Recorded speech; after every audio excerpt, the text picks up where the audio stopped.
Chair recognizes Senator from Florida. Mr. President, I, like you, I know, are incredibly frustrated at the lack of funding to one of our most important agencies in the nation, the Department of Homeland Security. And due to my Democratic defund, disorder colleagues, the political antics that they have thrown up to block funding to this incredibly important agency is being done at the expense of protecting Americans. We are now in week 6 of an ongoing DHS shutdown. And while our country is actively fighting an adversary in the Middle East, it leaves our homeland vulnerable to attacks. Thousands of DHS employees have now missed multiple paychecks because of the show. And at the same time, security efforts around the Capitol are being increased. So Democrats get to hide here in Washington, in the Capitol, safe and sound, while blocking funding to individuals around the nation who can help protect Americans and keep our country secure. Let's not fool ourselves. Floridians, Americans alike, know that my colleagues on the other side of the aisle are pushing a shutdown of DHS funding because they don't want a secure border. They don't want to remove people here that are here illegally and committing crimes. They've done everything they can to work against that. This shutdown is about way more than what they profess it to be. This is about blasting apart the security structure President Trump has rebuilt after Biden destroyed the border. For 4 long years, we watched as the previous administration disregarded the law and sowed chaos and destruction at our southern border, allowing a historic surge, some say up to 20 million people, many unvetted, to pour into this country. The shutdown has been dragging on so long because my colleagues on the Democratic side of the aisle cannot stand that the border is now secure again and DHS is doing its job. They cannot stand that the border isn't wide open. They can't stand that unmitigated illegal immigration has been halted. And because of this, they are throwing a temper tantrum, disguising this shutdown as anything other than what it is, and that is a mission to defund police. Under Biden's watch, approximately anywhere from 11 million to 20 million people flooded into this country. Narco-terrorist cartels were enabled to bring massive amounts of deadly substances like fentanyl into our neighborhoods.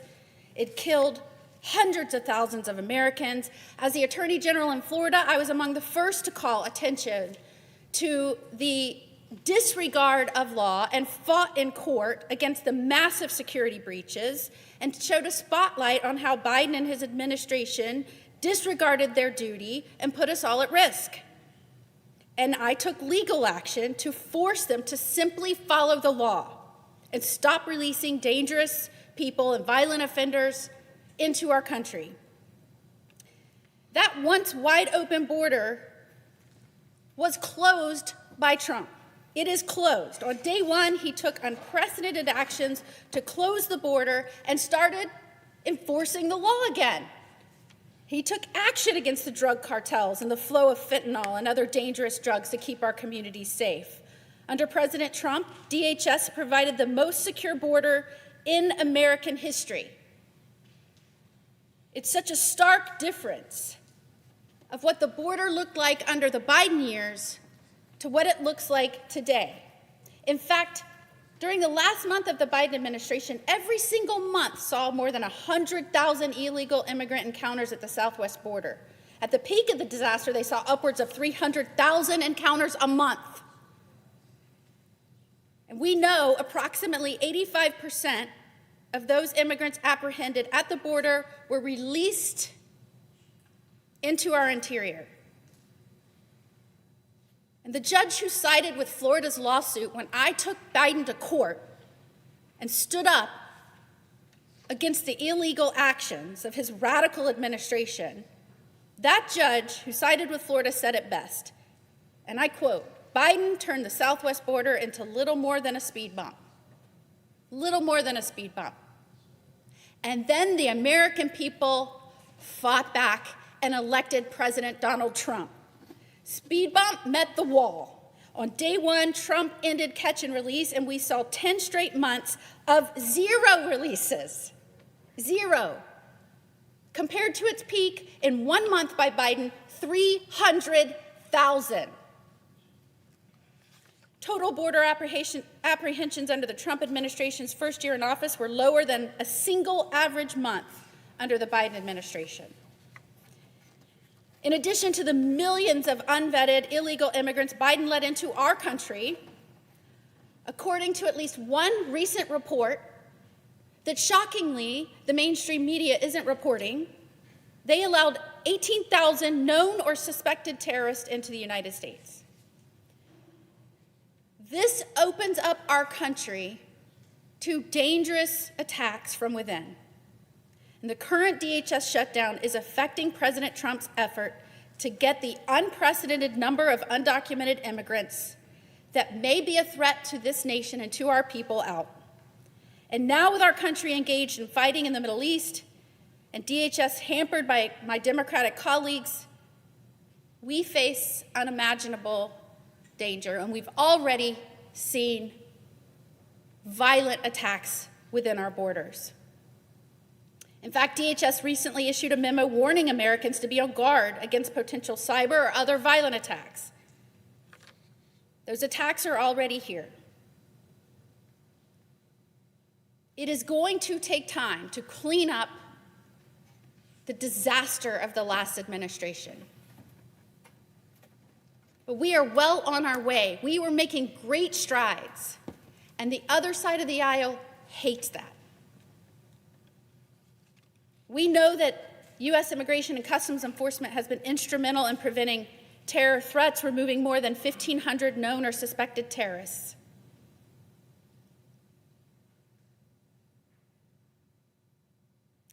One of the saddest things that I think we learned after the last administration, and certainly as a mother, not just as Florida's Attorney General, but as a mother, we watched as hundreds of thousands of unaccompanied minors were trafficked across the border by cartels, and then the Biden administration took the last step, shipped them all over the country. From a grand jury investigation, we know that some were put with people they didn't even know. One ended up at a strip club, one ended up in an empty lot. We know many went into trafficking. It's the saddest thing imaginable for a child. Too many of these children were exploited and abused before, during, and after they came across that border with cartel members. All told, it's estimated that the Biden administration lost more than 450,000 children. Today, it's a different story. Under President Trump, DHS and the Department of Health and Human Services have located 145,000 of those unaccompanied children that the Biden administration lost. The American people expressed their will when they said, Trump is now our president. We want to secure our nation. They wanted to secure our border. And now my Democratic colleagues are obstructing the will of the American people by saying, oh yeah, you have a president that's following the law? You have a president that's taking seriously his duty to protect this country and our communities?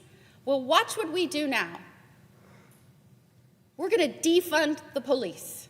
We're going to defund those agents at the border, and we're going to defund those within that are protecting your communities and helping get those that are here right now. We saw this in Chicago last week. A murder by someone here, led in by the Biden administration, here illegally, of a young college student again, and they want to tie the hands of the law enforcement officials charged with getting them out. That is nothing more than defunding the police that have taken oaths to protect you and your family. Someone needs to remind my colleagues across the aisle that the American people are our bosses. They want a safe border. They want safe security, safe communities.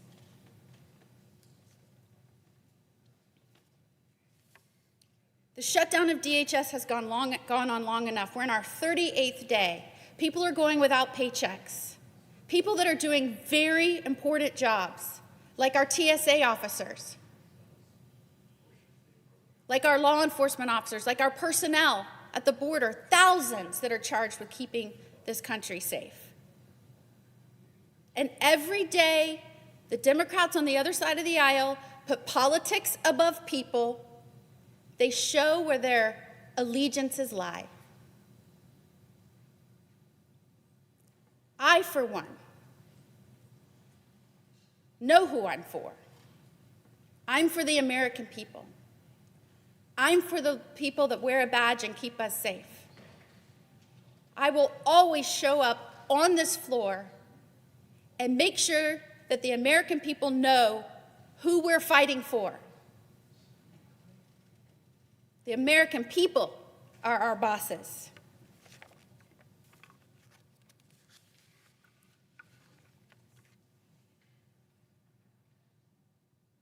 It's time we stand up for this country and for its people and put it first.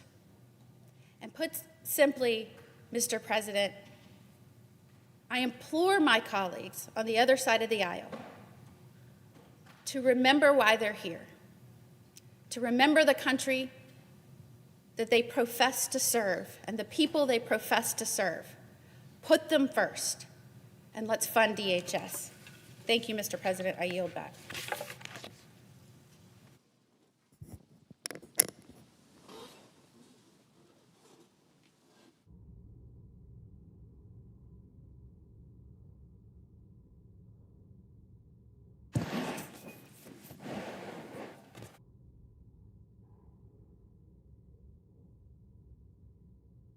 Mr. President. Recognize Senator from Massachusetts. Thank you, Mr. President. Mr. President, I rise today to defend the heartbeat of our democracy, and that is, and always will be, the right to vote. From the first National Women's Rights Convention held in 1849 in Worcester, Massachusetts, to the Selma to Montgomery marches in 1965, Americans have been mobilizing and marching and chanting and fighting for generations to protect the right to vote, which is the most cherished right. And it is now under relentless attack by the Trump administration and the MAGA Republicans who sit right across the aisle here on the floor of the United States Senate. And that's why we are here today, because when you can't win by the rules, you have to sabotage. You have to manipulate the game. That's what this bill is all about. It's not the Save America Act.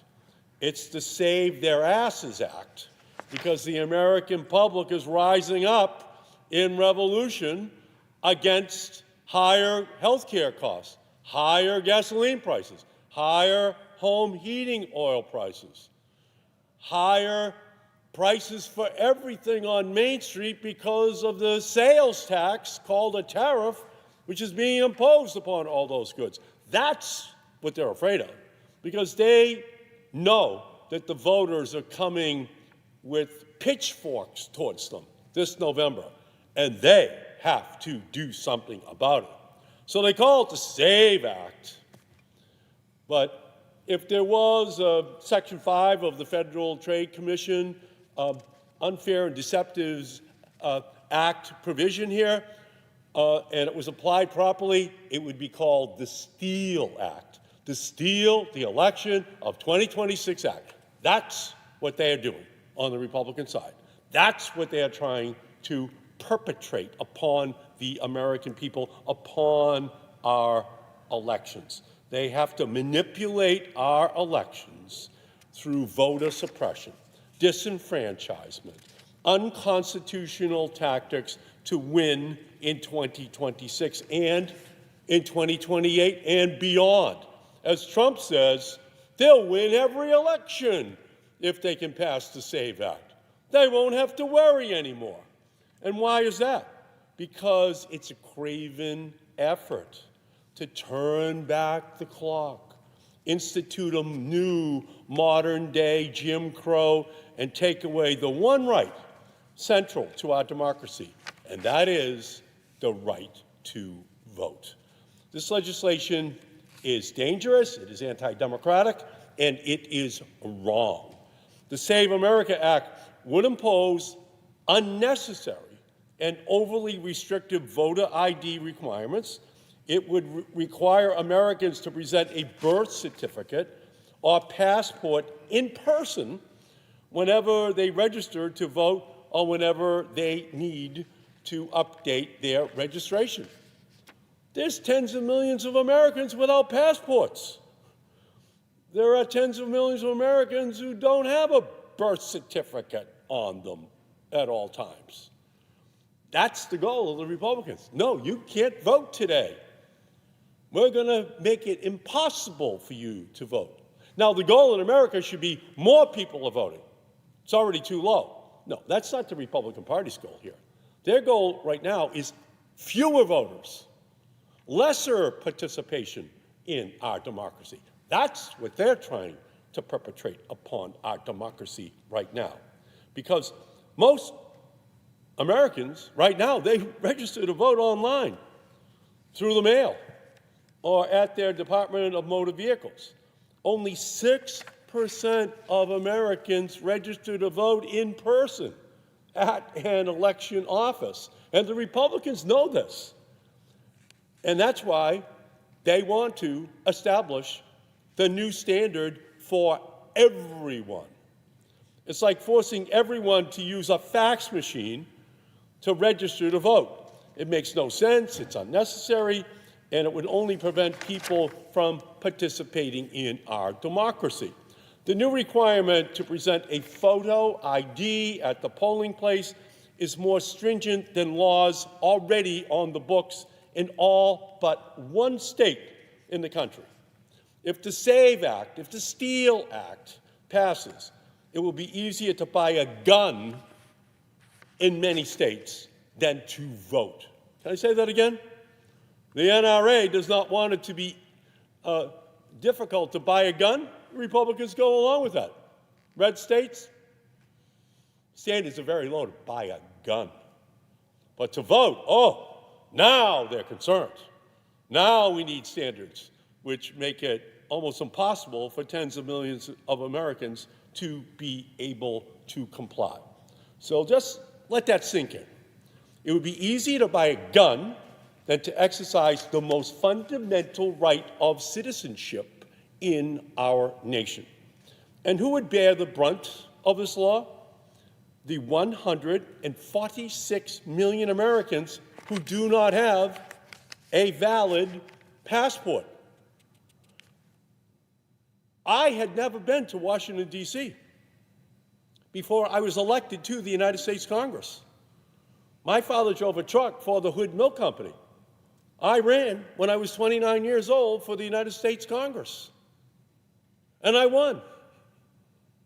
And my first visit to Washington was to be sworn in as a member of the United States Congress when I was 30 years old. I not only had not been to Washington, I had never been any place outside of our country. I didn't have a passport, and I was a United States congressman. Well, ladies and gentlemen, here's a bulletin for you. 146 million Americans do not have a valid passport. I know because I would have been one of them. That's nearly half of all American adults. The 69 million women who have changed their names after marriage and lack an updated birth certificate, they're out. Sorry. Oh, that's not the same name. You must have got married. Oh, sorry, can't vote today. just using your maiden name here? I'm sorry, can't vote. Elderly voters who would be forced to navigate bureaucratic mazes to renew their voter registration in person. An 85-year-old who helped build this nation and has voted in every election for 60 years could suddenly be told, the ID you've been using your whole life is no longer sufficient. Prove it again, or you don't get to vote. Do you know who else loses? Big time Black and brown communities who already face preceding, already existing high barriers to their being able to vote in too many states in our country. Young people who could no longer rely on their student IDs to vote. Disabled voters who may face challenges in getting to polling places. Native Americans whose tribal IDs may be rejected for registration to vote and then for actually voting. That's their goal. You can see which one of the groups in our country they're trying to dissuade. You can see which of all of these subgroups of Americans they are going to create barriers to their ability to go into the polling places. How about a working American who would be forced to miss more shifts to exercise their right to vote? Rural voters who would have to travel for hours to satisfy the strict in-person registration requirements. LGBTQ Americans who face hurdles in obtaining accurate IDs that match their gender identity. So instead of free and fair elections, it is bought and paid for elections. Instead of one person, one vote, it's one white person, one vote. And everyone else gets shown to the door. So sorry, you can't vote here today. Take, for example, a constituent of mine, a woman who legally changed her name nearly 50 years ago. Her birth certificate no longer matches her legal identity. But now, the President of the United States and Republicans want to force her to dig through decades-old documents just to prove she has the right to cast a ballot. So, give us a break. We know what you're doing here. You're trying to disenfranchise that woman. You don't want her to show up. We know what you're trying to do. Or take a service member who has been serving their country bravely. Under the SAVE Act, under the Steal Elections Act, a military ID alone would not suffice to prove citizenship because non-citizens can also serve in the military. Can you imagine that? Somebody has served for 2 years, 4 years, 6 years, 20 years. They show up with a polling place, show their military ID, and they're told, sorry, that doesn't count. It counted to send them overseas. It counted to put their lives in danger, but it doesn't count to be able to vote. Well, this is, without question, all part of a pattern which has been created by the Republicans, and we had a hearing today in the Supreme Court just as a continuation of that plan to reduce participation in elections in our country, because without, for example, that military official who is now standing there trying to explain why they should be able to vote, they have to provide a military record of service showing the United States as the place of their birth. And without that document, a service member who's been risking their life on behalf of our country may find themselves shut out of the voting process. So under this bill, a service member can deploy overseas, carry classified credentials, the top secrets of the United States, defend our democracy, but come home and be told their military ID is not sufficient for that service person to engage in our democracy after they've spent their entire life protecting us and they have a military ID to prove it. Or take a young person who just went off to college and is eager to become a first-time voter. The student hasn't yet left the country and has never had a passport, and under the Save America Act, they're also not allowed to use their student ID. But by the time they apply and receive their passport, the voter registration deadline has passed, and they won't be able to cast that first ballot they were so excited about. So just think about that. The student is in one of our great universities across the country. They think that they're going to be able to register and vote where they're going to school, and they have a student ID, and now they're told, you cannot vote. You have to get a passport, which that student has never had. Let's take a single working mom who just moved home. This new law might force her to re-register to vote in person due to her address change. Although she has the required documents, she is unable to find the time between her shifts and taking care of her children to visit an election office in person. On the day she does show up to the polls to cast her vote after losing a day of work, she is told she cannot vote. This bill is unconscionable. It is un-American. It is actually unworkable. But that's not deterring the Republicans. They have a goal. They want to save their seats. They want to lower the participation in the elections this year and in the 2028 election cycle. That's what it's all about. Steal elections. That's all it's about. And this bill itself, it doesn't test whether you're eligible to vote.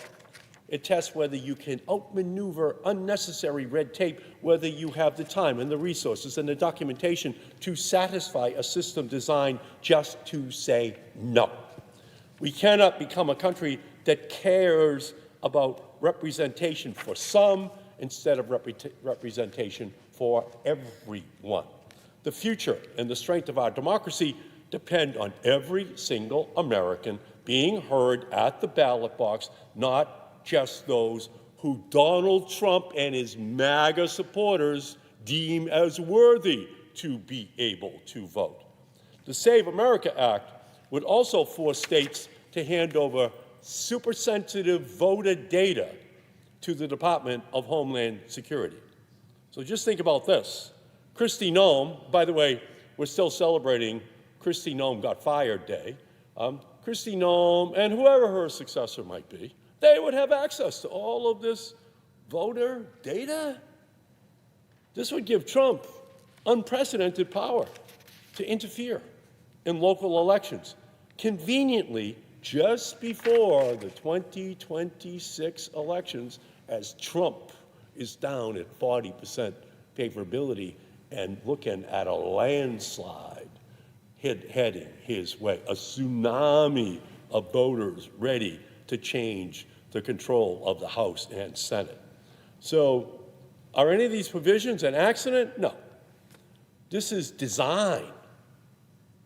You know, there's such a thing that Daniel Patrick Moynihan, great senator who served here, he used to call something when he didn't want to help something or hurt something, he said that people should just act in benign neglect of the problem. That's not what we're talking about here. We're talking about designed neglect. It's a plan.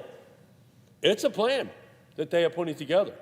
The Save America Act, the Steal the Election Act is a calculated effort by Trump and MAGA Republicans to erect barriers between American citizens and their fundamental democratic rights.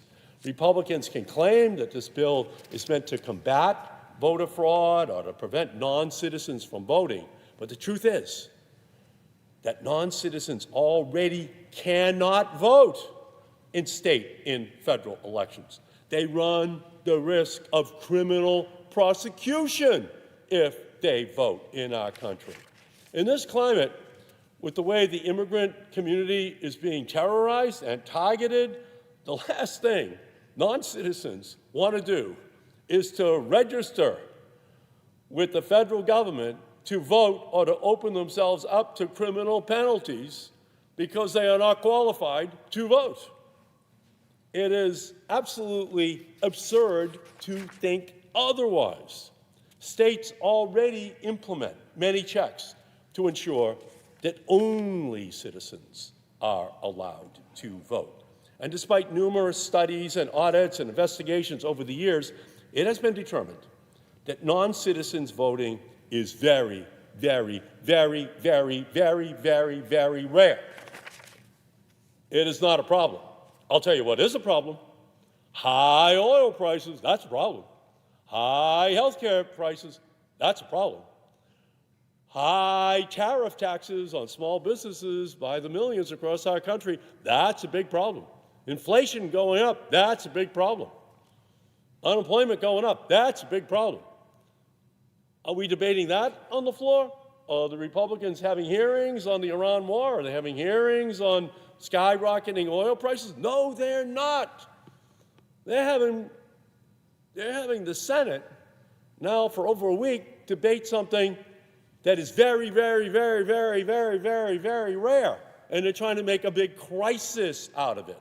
Why is that? Because they want to misdirect everyone's attention away from the real crises of oil and healthcare and Iran and tariffs and all the other messes which they have created this year.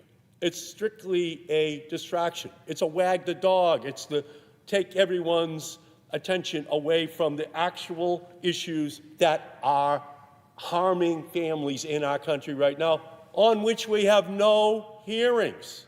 None. None.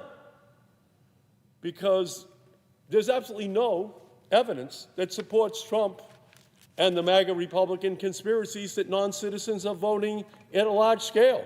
It is simply false. It is a ghost story told for political purposes, used to justify laws whose real function has nothing to do with election security and everything to do with election outcomes, so that the Republicans are not punished for their economic policies, for their foreign policy mistakes which they are making, for which they do not want to be held accountable.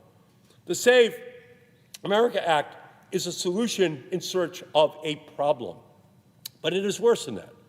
It is a distraction from American efforts to strip millions of eligible Americans from their right to vote. And why do they want to do that? I've got 5 reasons.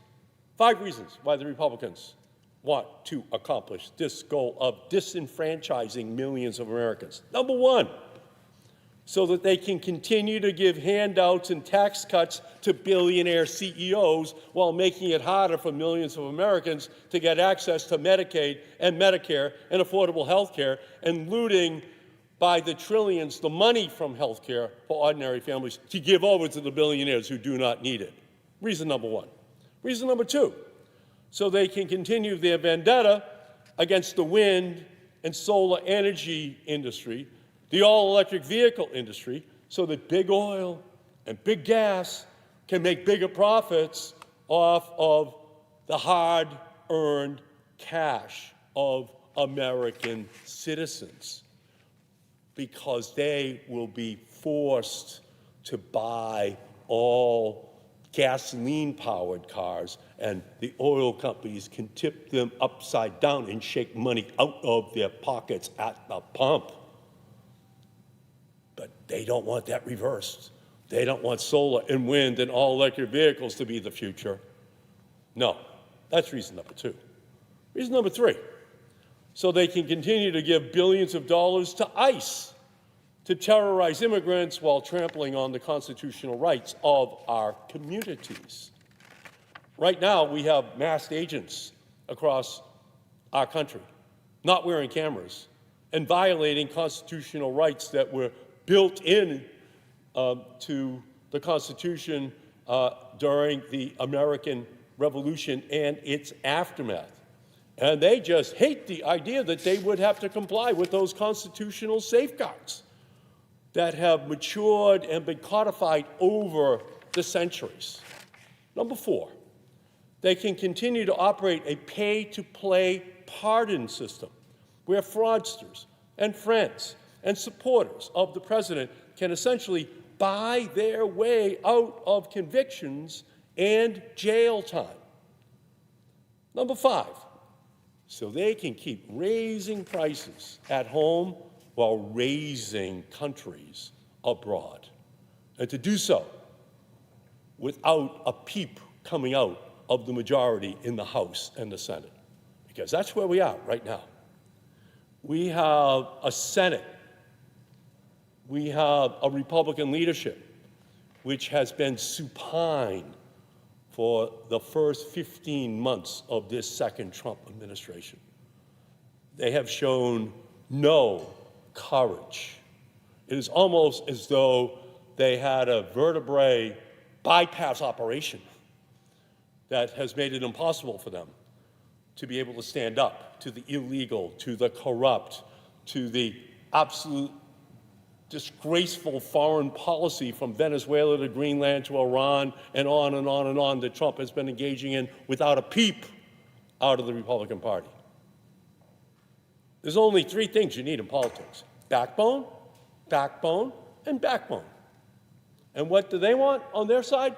They don't want to be held accountable for their lack of backbone. And the only way they can do that is reduce the number of people who vote this year. Don't allow for there to be a change of government by suppressing the votes of those who are most likely to be angry at what they have been doing to our country over the last 15 months. Trump has thrown us into an illegal, reckless war, which is costing lives abroad, costing hundreds of billions of dollars of taxpayer dollars, costing American families at the pump, in home heating oil, in airline tickets, in grocery prices, and in every other monthly bill. It's just going to ripple through our entire economy because he has created a global energy apocalypse.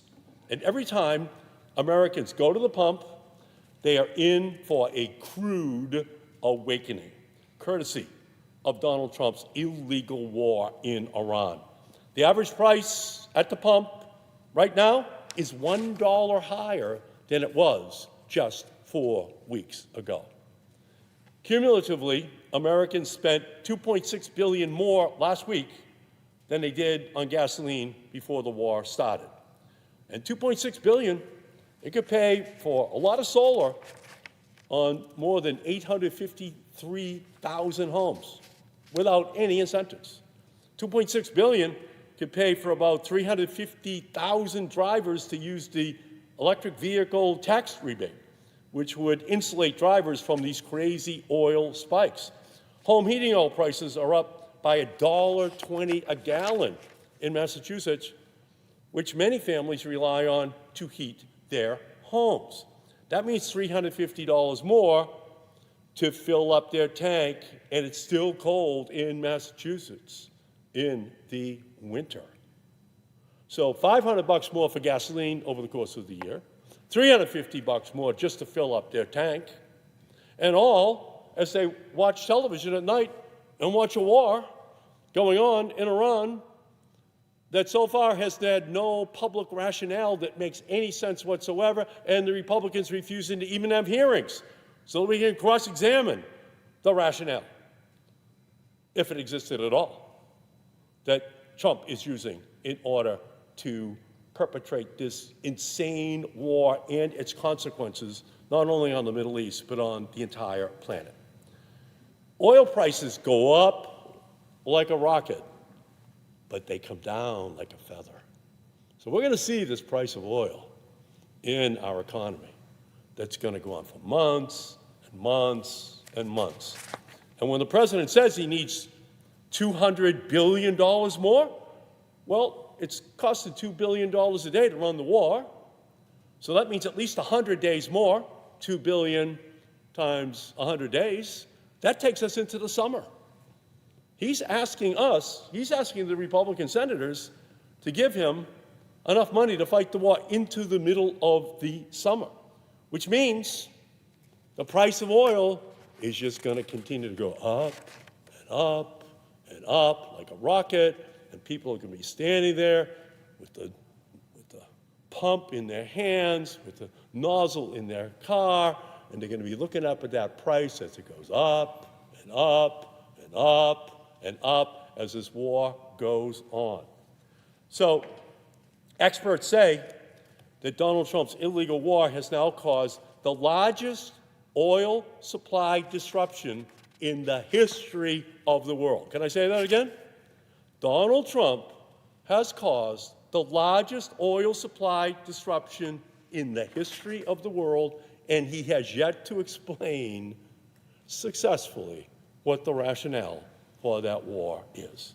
So, to me, Trump's entire reign has caused the largest corruption in modern American history because his entire presidency has been a disaster for American families. Even before the war, electricity prices were up by as much as 13%. Can I say that again? People are paying their bills across the country. 13% increase in electricity bills last year under Trump. And now those attacks on natural gas facilities in the Middle East are spiking prices worldwide, spikes that will likely hit American utility bills soon as U.S. natural gas exports surge to chase the highest price on the international market, which has been the goal of the natural gas industry right from the beginning. And by the way, Trump is just a wholly owned subsidiary of the natural gas industry. He said to them in April of 2024, if you raise me $1 billion, I will make sure that I kill all of the environmental laws in the country, all of the incentives for wind and solar and all electric vehicles. So that's cash and carry, man. They raised the money, and now we're living with the consequences of just having a total dependence upon those industries that Donald Trump said were going to make America greater. No. We are right now hostage to the oil industry, hostage to the natural gas industry. They can charge whatever they want. This whole idea that he created energy independence for us? No, the price of oil and gas is set on a global market, not in Tulsa, Oklahoma. And I think every American now understands that because these big oil vultures are already circulating, looking to scavenge their profits at the expense of every consumer, every family in our country. Major oil and gas companies are poised to reap record profits this year from higher prices as Americans reap devastating losses. So Americans are going to be paying $2 billion a day in taxes for the war, $2 billion more each week for higher gasoline prices, and I'm not even talking about home heating oil prices. I'm not talking about jet fuel prices. I'm not talking about natural gas prices for people's homes. So the rich are going to get richer, and the rest are going to pay taxes and their skyrocketing energy bills. That's what he's left us with. Do the Republicans want to debate that? No, they do not want to debate that. Is that all the American people want us to debate? Yes, please put that front and center. Please let me know when this ends. When does this chaos and corruption end in its impact upon the lives of every family in our country?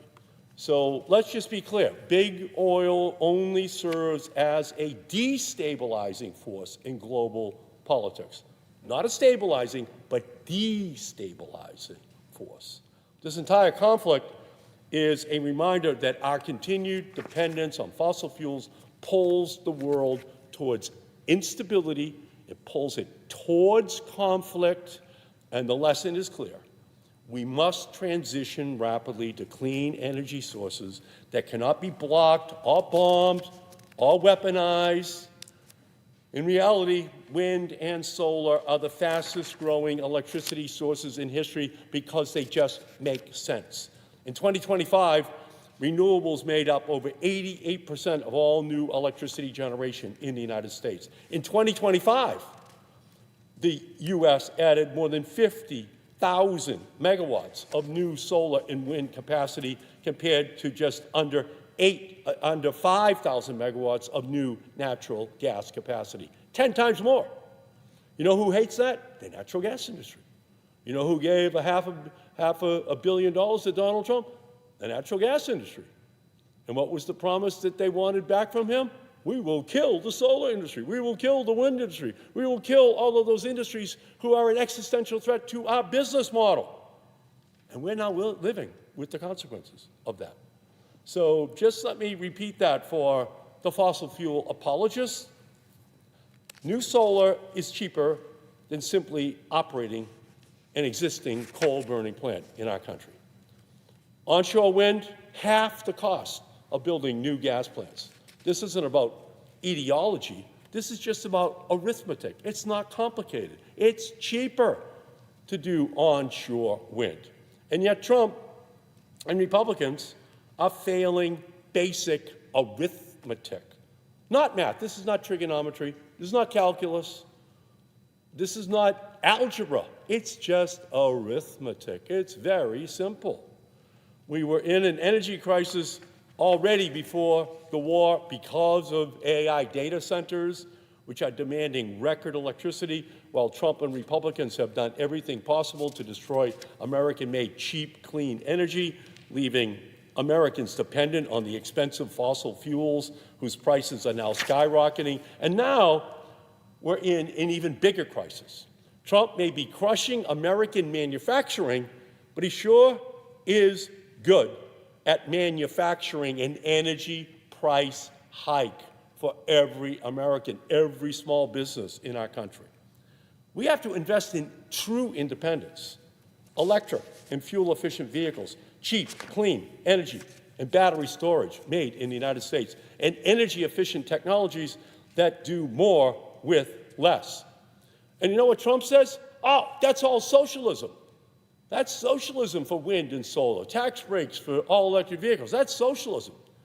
Well, what do you call 100 years of tax breaks for the oil, gas, and coal industry? I call that socialism.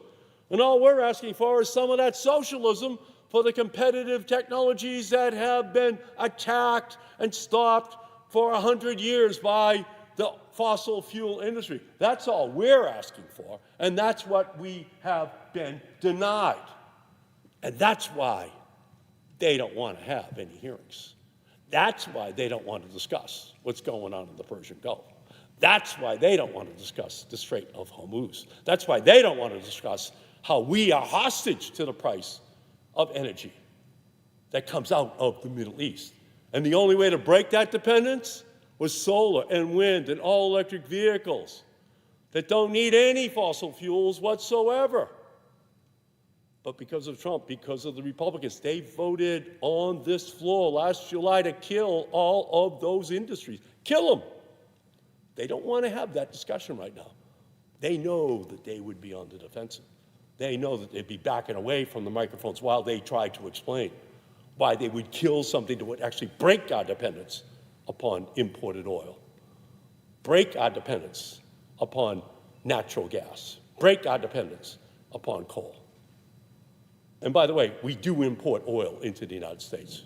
Mr. President, you may not know that, but it's coming in from Canada, it's coming in from Mexico, it's coming in from Venezuela. Just so you know, Mr. President, sometimes it's a bulletin to you that we're part of a global oil marketplace that you are part and parcel of. Foreign dictators and authoritarian regimes cannot stop the sun from shining or the wind from blowing, but they can disrupt oil and gas supplies. Electricity generated by solar panels can't get stuck in the Straits of Hormuz. Electricity generated by our offshore wind plants can't be bombed by drones in Kuwait. The Save America Act, the Steal the Election of 2026 Act is a classic shock and awe. Trump is trying to distract us from the cost he has created by bombing Iran, costing lives, costing hundreds of billions to fund his war, and costing us at the pump, at the airport, and at the grocery store. And he's just become so desperate, so fearful that he is going to lose, that he is absolutely willing to suppress the vote of especially minority voters in our country, because he knows that otherwise he will probably lose in Georgia. He will probably lose in Ohio this fall, that we will have a revolution that is heading his way. So that is what this is all about here today. And it's millionaires and billionaires, and greedy corporate executives, and corrupt cronies against the voters. And that's why the Democrats are not going to go away. We're going to stand up. We're going to fight. We're going to make sure that the American people understand what is at stake right now and why we cannot allow the Republicans, the MAGA base, and President Trump to pass this legislation, because it would fundamentally be the end of democracy in our country. And how do I know that? Trump says it himself, that he would suppress the votes to an extent where they would never lose an election again. So that's where we are. It's a moment in history. There's a nostalgia that some people have for a past that never existed, instead of the ideals which we need to fight for the poor and the sick and the elderly and the immigrant communities, because for them the past is just a memory and the future is their hard reality. And that's what we are standing here today to fight, to protect. The protections for their hard reality. And that can only be protected is if we stop the SAVE Act, if we stop the Steal This Election Act, if we stop the Save Our Asses Act, which the Republicans are seeking to pass on the Senate floor today. With that, Mr. President, I yield back. Chair recognizes the senator from New Hampshire. Thank you, Mr. President. I rise to join my colleagues to oppose the attempt by the President and his allies in Congress to effectively disenfranchise millions of Americans through their so-called Save America Act. But more than that, Mr. President, I rise to join my fellow Granite Staters and the majority of freedom-loving Americans to ask a question more fundamental. I have strong issues with this legislation, which I'll discuss, but more than any provision, what I object to today is what this move, to make it harder for more citizens of all ages to vote, reveals about the president's undemocratic impulse, an impulse that dominates and motivates this president in a way that distinguishes him from all of his predecessors. In short, I rise today because I believe that it is worth asking, why is it that the leader of the free world, the president of the world's greatest democracy, is so invested in spending his truly precious time making it harder for Americans to vote? In the live free or die state, we know that elections serve as the best means to hold elected leaders to account. In other words, elections are the very basis of self-government of, by, and for the people. That's the basic compact in a democracy. If a leader fails to deliver on his promises, fails to govern well, or fails in conduct or character, then citizens use their votes to hold him to account and vote him out. That's what makes a democracy different. We have the means to self-correct and to improve, unlike any other form of government. Democracy is the best form of government not because we have always been perfect, but because we always have the capacity to be more perfect. With each generation, we've worked to more fully realize our Declaration of Independence's promise. The right to vote has steadily expanded until it was finally bestowed upon all Americans. We've had setbacks along the way.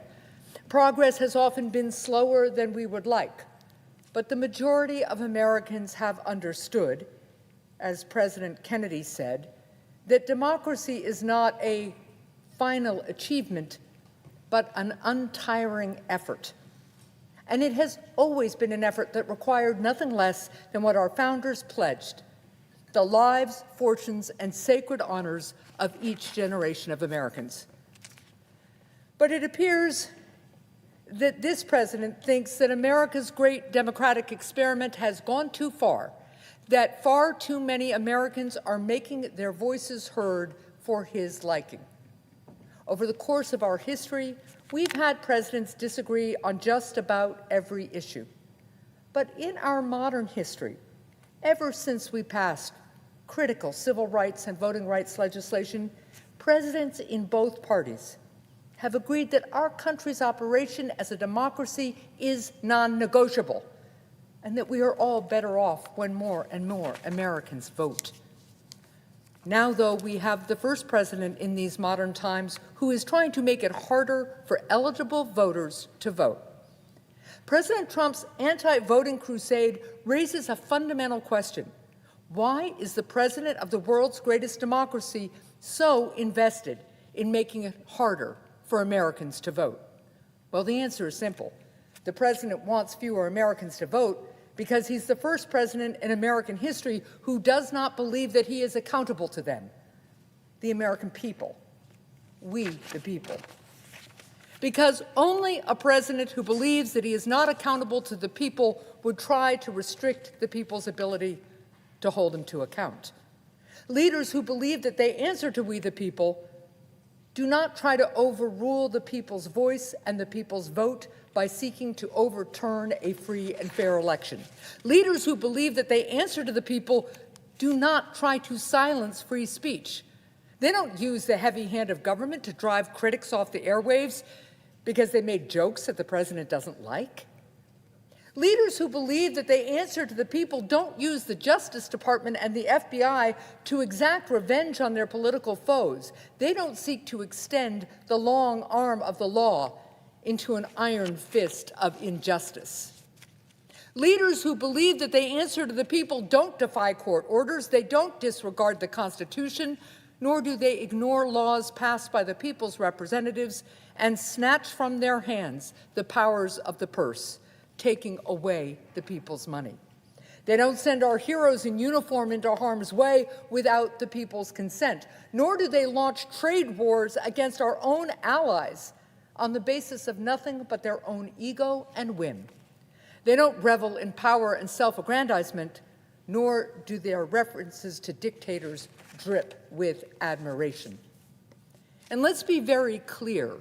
Leaders who believe that they answer to we the people, leaders who believe that they're accountable to the people and who understand that it is freedom and democracy that make America great, they don't incite a mob to storm the Capitol, to storm this very chamber, to stop the peaceful transfer of power, to stop the count and silence the votes of the American people. And they certainly don't spend their first day on the job pardoning the mob of convicted criminals who stormed the Capitol and assaulted brave police officers. Take these actions each as one or take them all together. Everyone in this body knows that not only has no other president behaved this way, but that no one can describe these acts as resembling anything close to patriotism. Not in a country that loves freedom as much as ours does. The President of the United States of America is supposed to embody our love of freedom, of American democracy. But today, it's an open question as to whether this president actually believes in democracy and the consent of the governed. This shouldn't be a question that any American even has to consider, but we're compelled to consider it today. So look, we can pretend that this is politics as usual, but all of my colleagues know that no president in our modern history, if ever, up until now, has possessed such a stark anti-democratic impulse, or has been so disdainful of the people's voices, of our laws and liberties, when they run counter to his own will.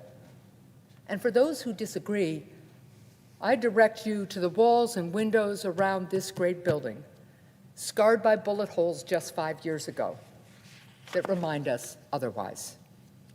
It's worth noting that the only reason the Save America Act, this legislation to purge voters that the president doesn't like from the rolls, the only reason it's even on the floor is that the president won't give up on the lie that the 2020 election was stolen.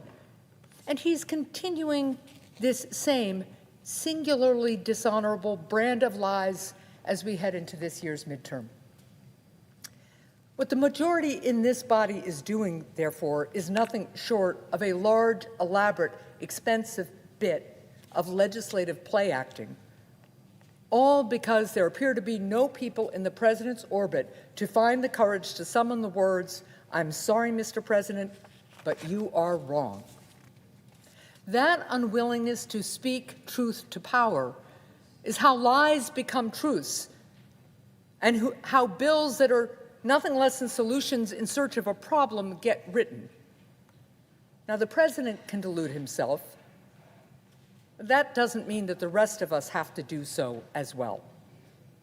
There are legitimate debates to be had about election reforms, including voter ID laws, but not when the laws are seemingly designed by legislators to discourage or bar people from voting. Not when the law is passed upon the orders of a president, as he himself has said, as the means to win a midterm election. Now, my colleagues have spoken at length about the details of this bill, so I won't spend too long relitigating them here. But in short, this bill would require all voters to register using either their birth certificate or their passport. Now, only half of Americans even have a passport. It's been estimated that 3.8 million American citizens do not currently have either of these documents in their possession. To put that number in perspective, a bit more than 826,000 Granite Staters voted in the last presidential election. So this bill says that a great swath of American citizens, close to 5 times the number of total votes cast in New Hampshire last election, shouldn't be allowed to vote next time. What's more, this bill would virtually end absentee voting as we know it, which is how 1 in 3 American citizens vote. That's tens of millions of Americans. Who are these Americans whose liberties the president would effectively dispense with? Well, they're both Democrats and Republicans. Many are older Americans. Some have long since lost their birth certificates and don't do the kind of traveling that require passports. Some have chronic conditions or disabilities that require them to vote by mail. Some are people who work 12-hour shifts or who have long commutes to their jobs. Others are veterans who are as patriotic as any American alive, but spend most of their time at home these days, living in the country far from the nearest polling place. And they've been voting by mail longer than some in this body have even been alive. In the end, all of them are Americans, and their right to vote is sacred. It was won through sacrifice in wars abroad and given renewed meaning at places like Seneca Falls and Selma here at home. Should the so-called Save America Act pass and be signed into law, fewer Americans, people who have worked hard and paid their taxes their whole lives, will be able to vote than before. It will be harder for a substantial number of Americans to vote. If this bill is enacted, there will be more Americans who, in practice, will have less of a voice in our democracy. They will be less free. The number of Americans who will lose their ability to vote may well be in the millions. Now, perhaps some will eventually find a way to jump through all the new legal hoops and cut through all the red tape and get their ballot in. But even if it becomes a relatively few number who remain unable to navigate these new barriers, we're still talking about law-abiding, tax-paying Americans who will lose their ability to vote, even as citizens of the world's greatest democracy. If this bill passes, it will also represent an enormous deviation in our history. Our country's progress has been marked by a history in which more and more Americans in each ensuing generation have gained the right to vote. But if this legislation passes, President Trump will be the first president to turn that progress back, to work to restrict the right to vote, and to take it away, in practice, from a great swath of Americans. Among those impacted in particular will be women. This bill makes it harder for women to register to vote should they have changed their name when they married, a name that will be different than what appears on their birth certificate. Now, perhaps this is a simple hurdle that the administration would move with great speed to help women resolve. But I cannot see myself extending the benefit of the doubt on the rights and freedom of American women to an administration that has worked hard to take away a woman's most fundamental freedom, the freedom to make her own health care decisions.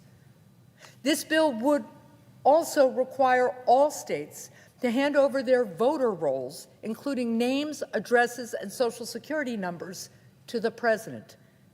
To do this under any administration would be a move that raises concern, but particularly with this administration, it would be an act of supreme recklessness. Because why should any American trust their Social Security number to an administration whose internet privacy standards involve leaking war plans over an insecure signal chat? To have one's personal information handled by the chaotic band of untrained, unchecked, and unprofessional political appointees that ran enterprises like Doge would be as wise as to staff the local fire department with a brigade of arsonists. So this bill is, on substance, exceedingly harmful and unjust. It should be rejected. However, I return to my original question. With all the challenges in the world, why this bill? Why now? Why is the president so determined to make it harder for Americans to vote? I understand, in a way, why the president does not wish to be held accountable by the American people. It's because he's failed to deliver to the American people. Because, of course, in a democracy, at some point, a leader has to deliver. Autocrats don't. Do you think in Putin's Russia that in the depths of the Kremlin somewhere, they're drawing up plans for measures similar to the Americans with Disability Act or the PACT Act? Of course not. A dictator doesn't need to make people's lives better. There's no one to hold him to account, no one to push him to deliver. But a democracy is different. In a democracy, talk can win an election, but without results, a leader can lose a nation. And 1 year in, this president has lost the majority of Americans. The president came into office with big promises, boasts really, about how he would single-handedly bring down high costs. Now, of course, I disagree with the president strongly on many issues, and I didn't vote for him. But I was willing to, and continue to be willing on a bipartisan basis, find ways to work with my colleagues in the Senate to help bring relief to American families. But President Trump has chosen a very different course. The president is trying to silence the votes and voices of the American people because he doesn't want to be held to account, because he thinks he's above the people, and he does not want to hear what they have to say. He does not want to hear that this is not a nation entering a golden age, that instead, to paraphrase Thomas Paine some 250 years after he first coined the phrase, our nation is entering a time that tries citizens' souls. We're entering a new American crisis. It's a crisis of costs. The American people have been clamoring for relief. Relief from high grocery bills and energy costs. Relief from high rent and steep mortgages. Relief from a health care system that forces families to choose between being sick and dying or healthy and in debt. Our country was already in an affordability crisis, but the president, rather than solving problems, has made it worse. He chose to take away health care from millions of Americans. He chose to make premiums surge for tens of millions more. He did all this while giving billionaires a tax break. Some people call this tax break unpaid for, but in some ways it's worse. The tax breaks for billionaires will be paid for. It will be paid for by our children burdened with trillions in debt. And it will be paid for by every person who gets sick, who might have been healthy had the president not taken away their health care. A toll summarized less on budget sheets and more on the faces of loved ones in hospital waiting rooms. Americans want to go to the grocery store without grimacing at the cash register.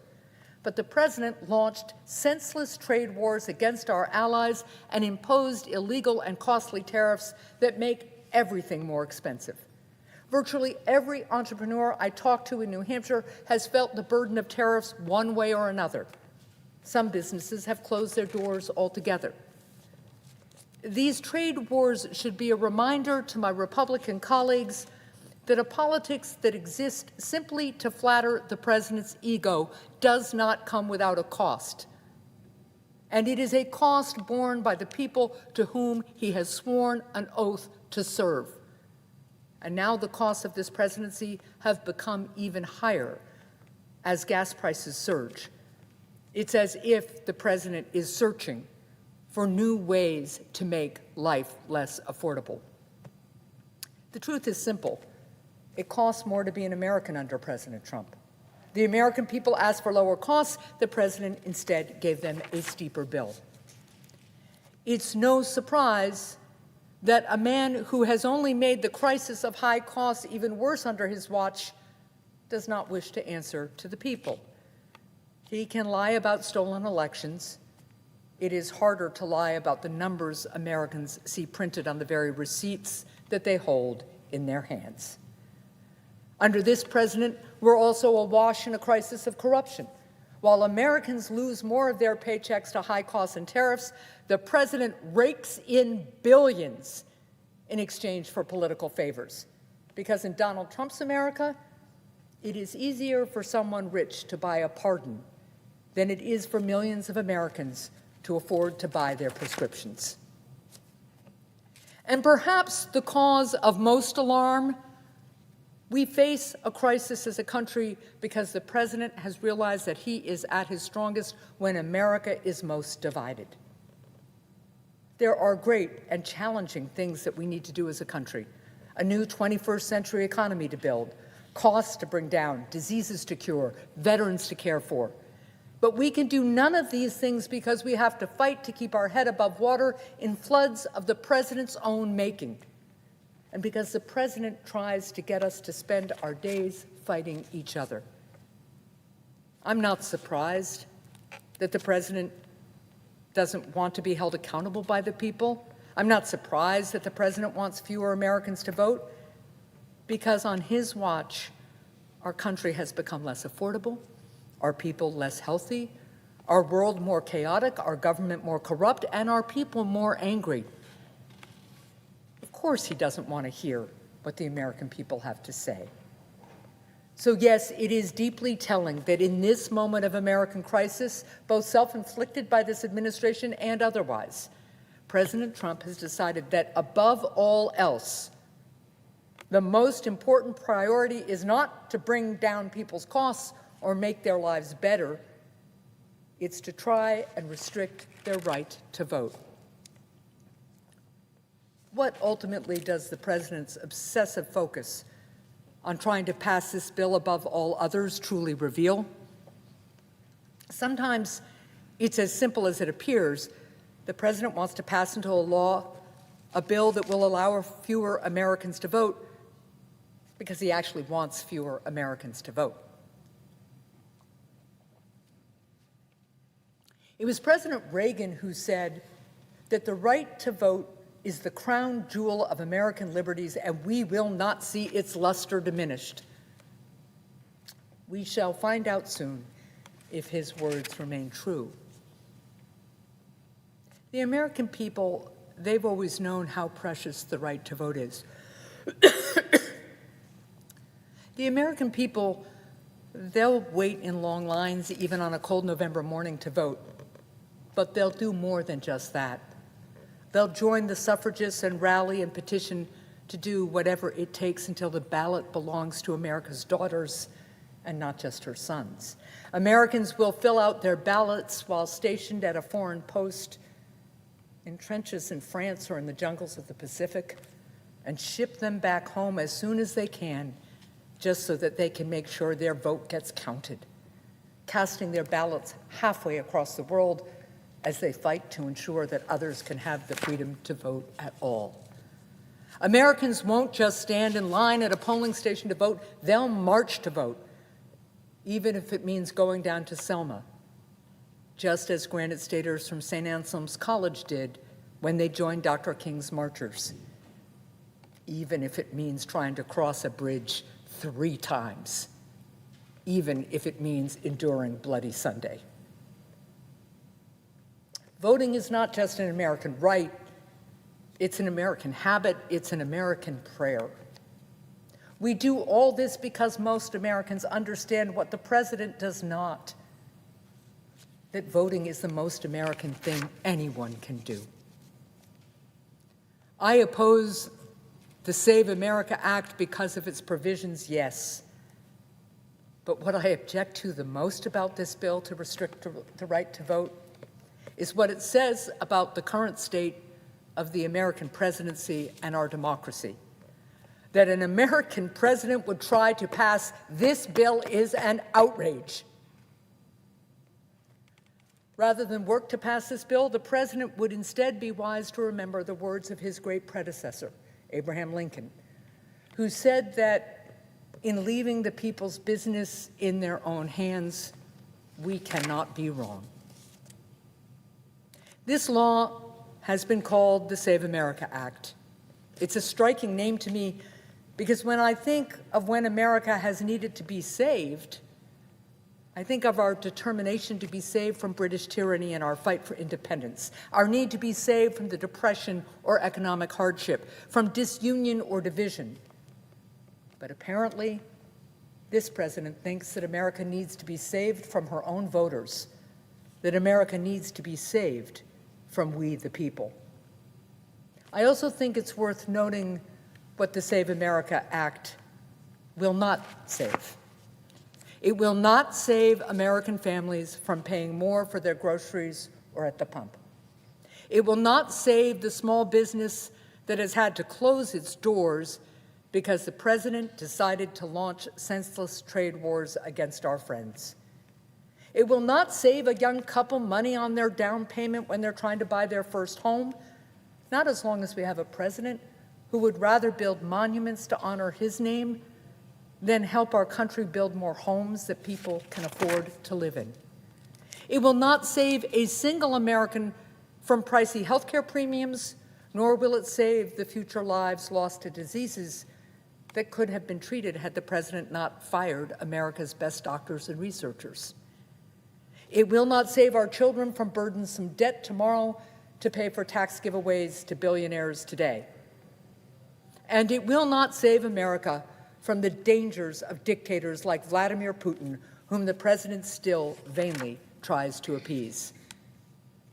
But more than that, this law won't save America from the flames of division that the president so often fans, from the meanness and coarseness that he revels in. It will not save America from the march of extremism or the grip of conspiracy. It will not save us from more discouraging broadcasts of the nightly news, of watching our supposed leaders with disbelief, of wondering just how much higher prices will soar. It won't save a young girl who wanted to get involved in public service, wanted to help her country, from becoming disillusioned when she sees what happens in Washington these days, from wondering if our country's politics can offer anything of promise or if only cynicism reigns. And it will not save an old veteran from shaking his head and asking what yet might happen to his country he loves, in whose service he risked so much. This law, in short, won't save our fellow Americans, certainly not from high costs. It will not save America. This law seeks to save nothing but the president's political fortunes.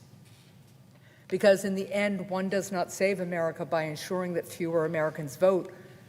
One cannot save America by making America less free. Does this body wish to save America? To learn to become a country once more? To do great things together once more? The answer remains what it's always been. Don't restrict the right to vote. Don't turn to answers from the would-be strongman. Instead, leave the saving to we the people and put it in their hands. When we do that, truly, as Lincoln said, we cannot be wrong, and we cannot go wrong. Thank you, Mr. President, and I suggest the absence of a quorum. Clerk will call the roll. Ms. Alsop Brooks.